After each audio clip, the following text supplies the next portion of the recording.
Nobody can deny. Nobody can f***ing deny my belt. I'm the best here. I'm the f***ing best.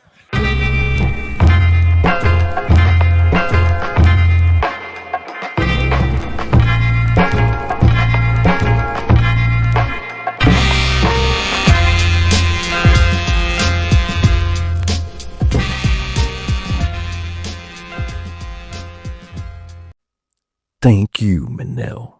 We all know you were talking about Czaleo, and I couldn't have said it any better myself. And thank you for tuning in to my end of year show. 2025 was a crazy and wild year, my people. And for the UFC, it's been a crazy year just all around, hasn't it? Now think about it. We saw 9 of the 11 divisions crown new champions this year. That's a new record for the UFC. We saw the end of an era. Gone are the days of Khabib sending links for pay-per-views. And gone are the days of the UFC on ESPN. I don't know about you, but I don't ever recall a main event being canceled 5 minutes beforehand. That actually happened this year. Also, for the first time ever this year, in an event, we saw 2 back-to-back spinning back elbow finishes. Oh, beautiful low kick by Process. Process sliding right down, man. So much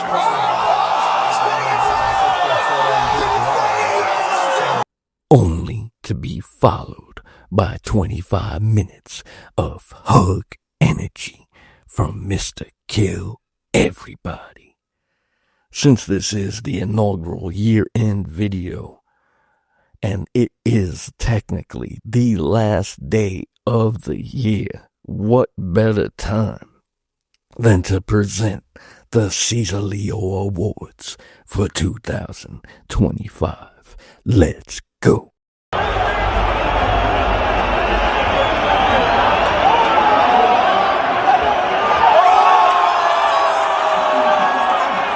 The first award category will be the UFC Worst Fighter Cut of 2025.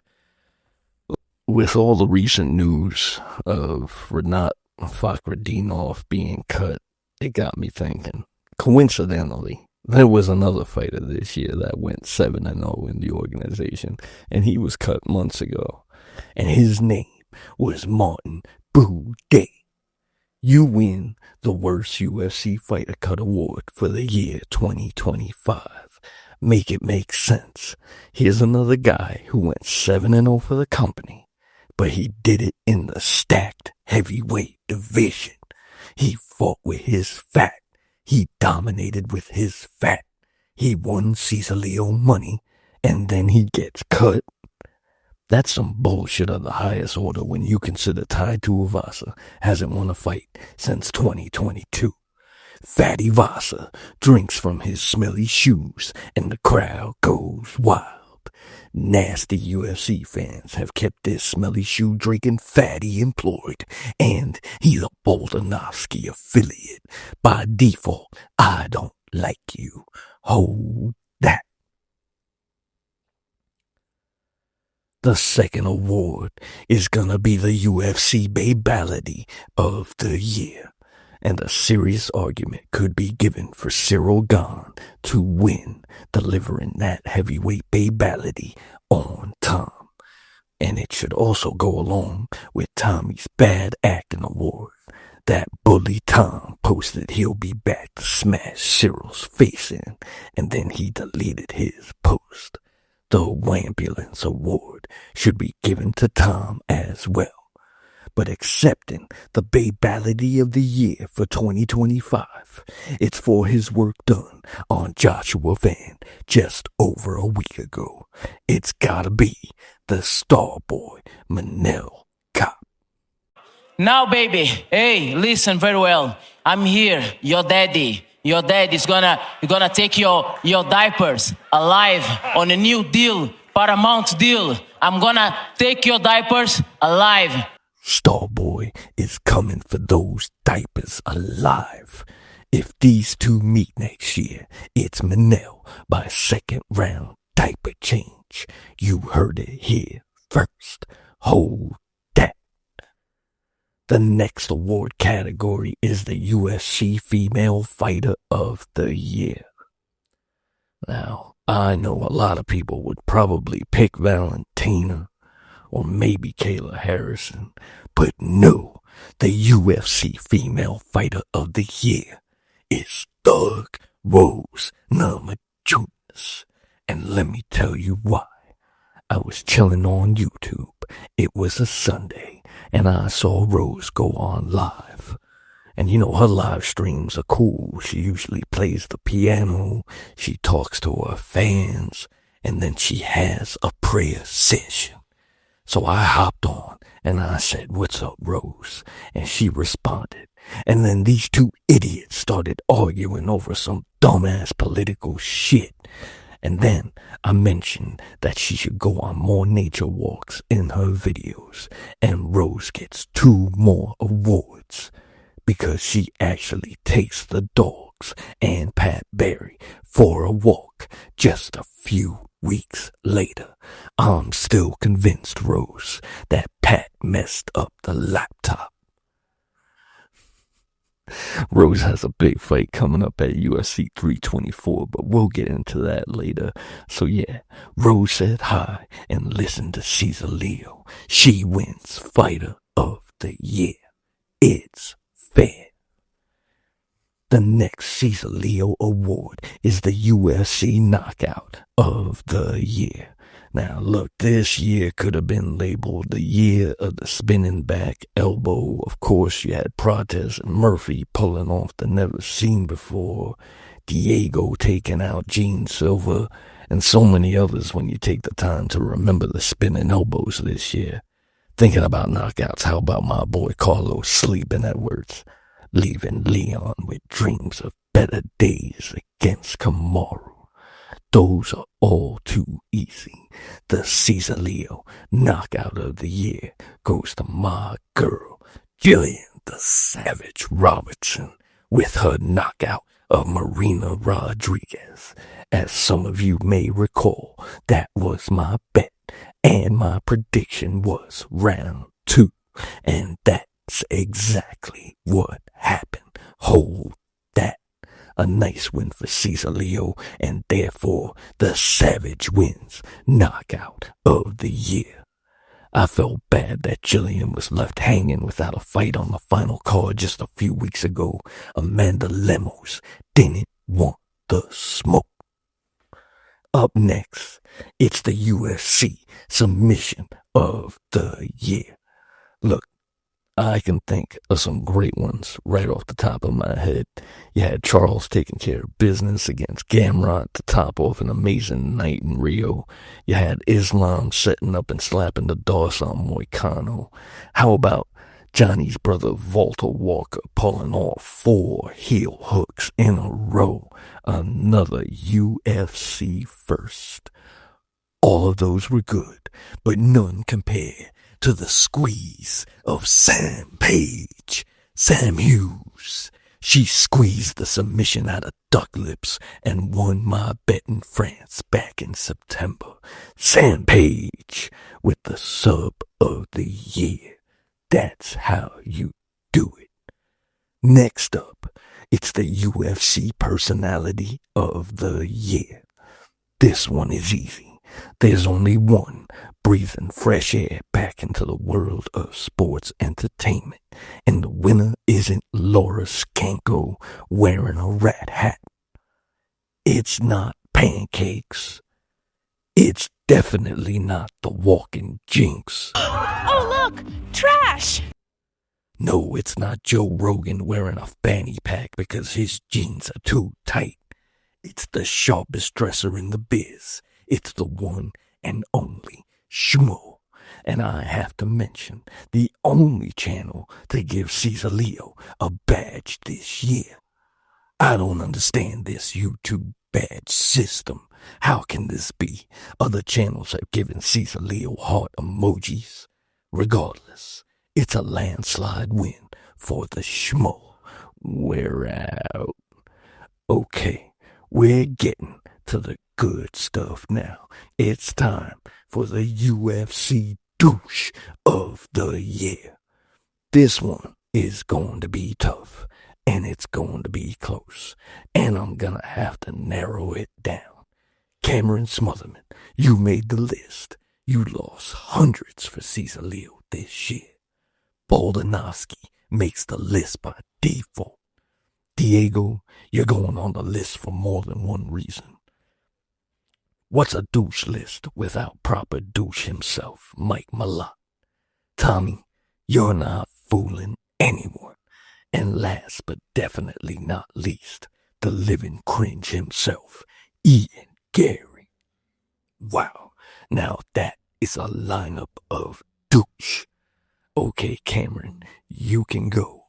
You only lost me some money, and compared to the rest here, yeah. Diego, you're only up here because you somehow pulled off a douche combo this year. The way you fought Gene Silver was the way you were supposed to fight Boldanovsky. Get the hell out of here. Tom, you're saved today only because the level of douche left is just overwhelming. And then there were three. I can make this a three-way tie, can't I? Each one of you deserves to get an award by default. But I have to pick one. And I can't believe it. I really can't believe it. I have to dismiss proper douche and Boldanovsky for the obvious winner. It's the cringe lord, Ian Gary. The douche of the year belongs to you. He's a real douche. Up next, it's the worst UFC event of 2025. And there are three that stand out immediately. Fight Night Blanchfield vs. Barber, to which my video short predicted and captured the aroma before it happened with stunning precision. And then, who can forget the back-to-back events of shit? Audior vs. Allen and Tommy Boy vs. Gon. Audior ended that night by just sitting there, just taking one, only to be followed up the very next week with Tom pretending to be as blind as Henry Cejudo after his knuckles-deep eye treatment he received from the French. Here's something eerie most of you didn't notice. My short video for this event was a clip from the movie Double Whammy. And Chris Noth's character in the movie always has, guess what, in his hand. However, the clairvoyant ability of Czaleo isn't the topic here. It's the worst UFC event of the year, and the award goes to the Ritter vs. Allen. That Vancouver event single-handedly had some of the worst officiating I can remember. And the way it ended, with Audio taking a massive dump to end the night, you easily win the worst event of the year. And that's saying something. You had some serious competition. Now, for the opposite of that, excuse me, I needed a sip of my beverage. For the opposite of that, let's go with the best UFC event of 2025. And on this one for me, there's no debate. It's UFC Rio, hands down.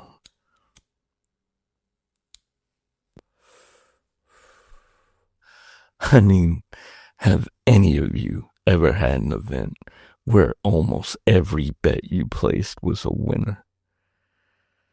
Oh, that's... Why can't all my events be this way? I had 23 winning tickets on Rio. Only 3 L's. I thought it was 2 at the time, but man, 9 money lines, 6 fight ending props, 5 over-unders, 3 parlays. Of course, the best parlay I highlighted in my post, I'll put it up right here. And if you can imagine, if that was a $50 instead of a $5, oh, that's G money. So yeah, 3 losses total. That's the kind of night I want on every single event. And if you think I'm bullshitting, let the UFC tracker man himself remind you who the king of Rio was this year. And in first place, the most profitable channel with their method of victory predictions, we have Czaleo. And he did very well with his method of victory predictions. 6 out of 12 were correct. And had you placed a $100 bet on all of his method of victory predictions, you could have won $1,480 for a very good return on investment of 123%. He butchered saying Czaleo, but hold that. And Robin must have messed up his end-of-year results video because Czaleo was nowhere near the top, and that is some bullshit. Hold that too.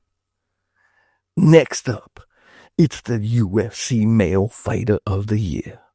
And well, it was going to be Topuria. But the Matador, he's had some issues lately. And recently, all of this came out publicly. Look, the bottom line is, you lost to girl. And I can't give it to you, Carlos. You failed to knock out Ian Gary when you had the chance. So the Czaleo UFC Male Fighter of the Year award goes to the last samurai, Yuri Prohashka. Yuri, do you have anything to say? You know, I took a two crazy guy from my village to here to see this event, and they are here, and today I will bring them to my hotel and they will see something. Oh no. And for the final prize, the UFC Fight of the Year 2025, for me, it's a bittersweet award to give out. Because not only did I lose big time that night, obviously my prediction, my bet, and an open parlay decimated all at once. I have to acknowledge that from a fan's point of view, how can you not pick Diego Lopez versus Gene Silva for Fight of the Year? I mean, what an amazing fight. It had everything you want from a main event. The tension, the atmosphere, just not the end result I was looking for. Diego needed to be punished for failing Czaleo against Boltanowski. And what does he do? He goes and elbows Gene to end the night the way he was supposed to deliver an elbow to Volk's bulbous head. Diego, you're going to have another chance in 2026 to redeem yourself. And if you don't knock that ball douche out, guess what? We're fighting. That's right. You're going up against the legendary Czaleo himself. And you're going to take a beating. Hold that. Alright, let's do a preview of UFC 324 and let's do some early predictions.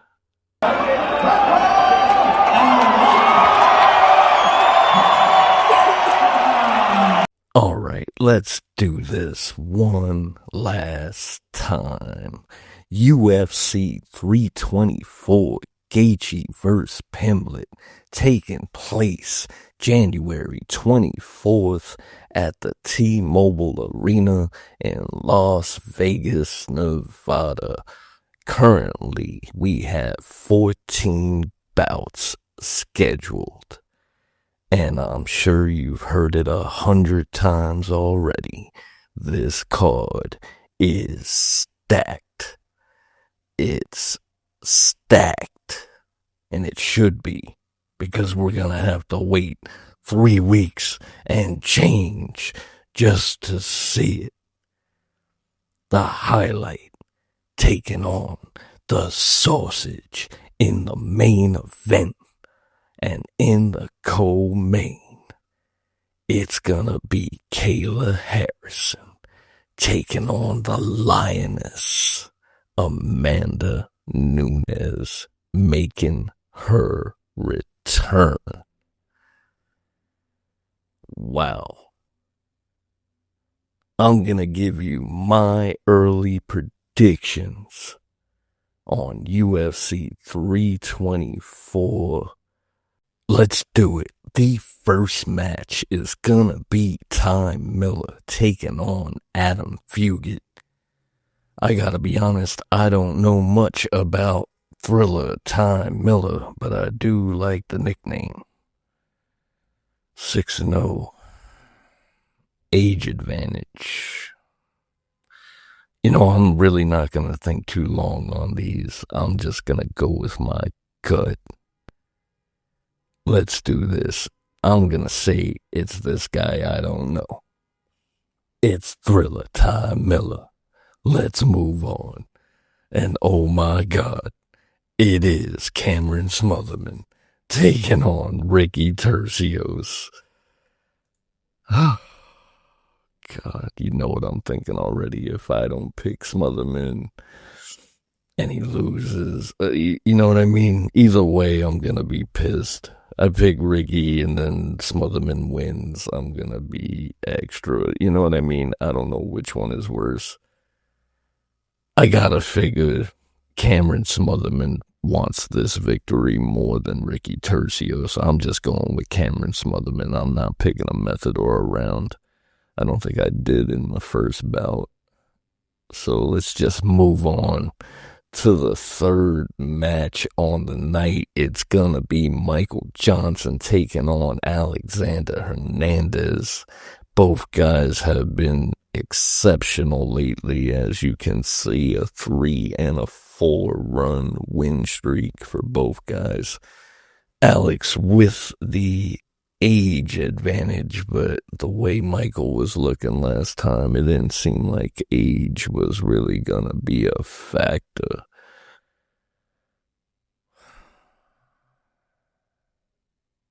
I'm gonna go with Alex Hernandez. Let's move on. The next match, you already know I'm going with Rose. Natalia Silva taking on the Rose Namajunas. And I don't even need to look at the tail of the tape. Pretty sure Rose is the underdog, but you know what? That doesn't matter, because come fight night, and when that bell rings, I'm gonna be standing up, punching and kicking at my monitor. I'm gonna be bobbing and weaving, and I'm telling you right now, there's no way Czaleo and Rose fighting together can lose. It's gonna be a submission, and it's gonna happen in round 2. Rose is gonna rock her with a left hook. Natalia's tough. She's gonna be able to take it. Rose is gonna see she's in trouble, and she's gonna wrap up that choke, and that's gonna be all she wrote. Hold that. We move on to this wannabe Incredible Hulk, Josh Hockett, taking on Denzel Freeman. And okay, I can see where, the matchmakers couldn't make every fight a great fight. They gave us these two guys. Josh Hockett, I mean, what have we really seen from him? And last time I seen Denzel Freeman, I really wasn't that impressed. I'm gonna say the Incredible Hawk gets it done somehow. I'm not sure, so let's just move on. We move on to Alex Perez taking on my boy Energy Charles Johnson. And you already know I'm picking Johnson. I'm not going to pick a method. Alex Perez is a tough customer, but I'm with CJ all day. We move on to Atiba Gautier taking on Andre Puliev. And all you need to know, it's gonna be Atiba Gautier by knockout. It just, which round is it gonna happen in? Yeah, safe bet to go with round one. We move on to Umar Nurmagomedov taking on Figgy. Wow, there's some good matches on this card. I don't need to look at the tail of the tape. I just need you to know that if Umar loses, he's going to Dagestan for 45 years, and you can forget. I think it's going to be a decision. We move on to Nikita Krylov taking on Modestas Bukauskas. And I think Nikita's best days are behind him. Fairly certain he's gonna be the underdog. Gotta go with the favorite Bukauskas, who's been looking great lately. It's gonna be a knockout. I'm gonna go with round one. We move on, and oh wow, look at this matchup. I was about to say Brendan Allen, Arnold Allen, Almighty, taking on the Lord Assassin, Gene Silva. And you already know I'm rolling with Team Gene. I don't have anything against Arnold Allen. I like Arnold Allen. I think he's a great fighter. But you're gonna get knocked out by the Lord Assassin, and it's gonna happen in round two. We move on to Salsa Boy Waldo Cortez Acosta taking on the Black Douche, Derek Lewis. Yeah, you heard me right. I called him douche. Anybody who freely admits to doing eye pokes and doing nut shots doesn't get Czaleo in his corner. It's gonna be Salsa Boy, and it's gonna be a knockout, and it's gonna happen in round two after he makes Derek Lewis tired in only a round. That's what's gonna happen. We move on to Sugar Sean O'Malley taking on Song Yadong. And wow, this is another great matchup. Again, I don't need to look at the tail of the tape. I know these guys. And I know Sugar's gonna be coming with everything he's got in this match. Do I want to pick a method, though? No. I'm just gonna pick O'Malley. And we're gonna move on to the co-main. And here's a match where I don't think a lot of people thought they were going to see. It's Kayla Harrison taking on the Lioness, Amanda Nunes. And I am pretty sure everybody's going with Kayla, but these people, they forgot who the Lioness is, and she's coming to reclaim her throne. Amanda Nunes to take back her belt January 24th. Hold that. We move on to the main event. Hold on, do I want to pick something with Nunes here? No, I'm just going to pick Nunes to win. We move on to Justin the Highlight Gaethje taking on the Sausage, Paddy Pimblton.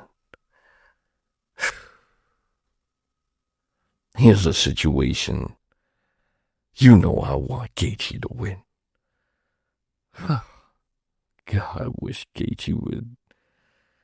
Because I want it, And because I know the UFC has been protecting and coddling this guy for so long, he's actually developed skill.